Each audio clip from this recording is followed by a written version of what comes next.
এটা ইফতারের যে আয়োজন, এটা এখন তো পবিত্র রমজান মাস চলছে।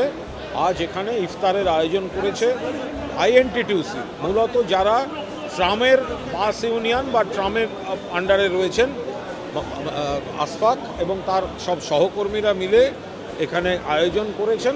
খুব সুন্দর আয়োজন হয়েছে এবং এখানে সবাই মিলে এই ইফতারে সামিল হওয়া হয়েছে।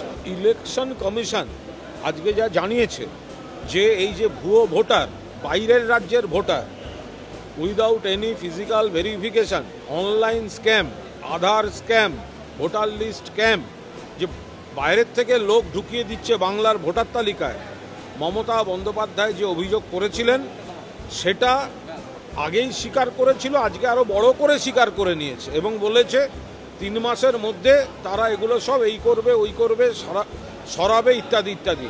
এটা মমতা বন্দ্যোপাধ্যায়ের নেতৃত্বে তৃণমূল কংগ্রেসের নৈতিক জয়।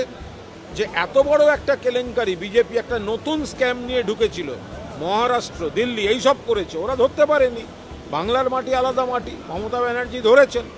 তো তাতে সেই চাপে এবং তৃণমূল যেভাবে স্ক্রুটিনি করছে, তারপরেও আমাদের ডিসিশন, কেন্দ্রের নির্বাচন কমিশন তারা ভুল শুধরবে, সরাবে, তারা যাই বলে থাক, কিন্তু আমাদের কর্মীদের কাজে কোনো রকম যেন ঢিলেমি না থাকে। আমরা আমাদের নেত্রী মমতা বন্দ্যোপাধ্যায়ের নির্দেশে প্রতিটি জেলায়, প্রতিটি মহল্লায়, প্রতিটি বুথে, প্রতিটি বাড়িতে আমাদের স্ক্রুটিনির কাজ চলবে।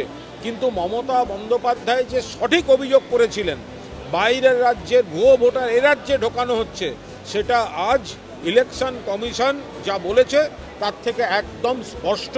এটা মমতাদির নেতৃত্বে তৃণমূল কংগ্রেসের নৈতিক জয়, বিজেপির একটা বড় পর্দা ফাঁস। কিন্তু কমিশন যাই বলুক, যত ভুল শোধরাক, আমাদের স্ক্রুটিনির কাজ নেত্রীর নির্দেশে সর্বশক্তিতে চলবে।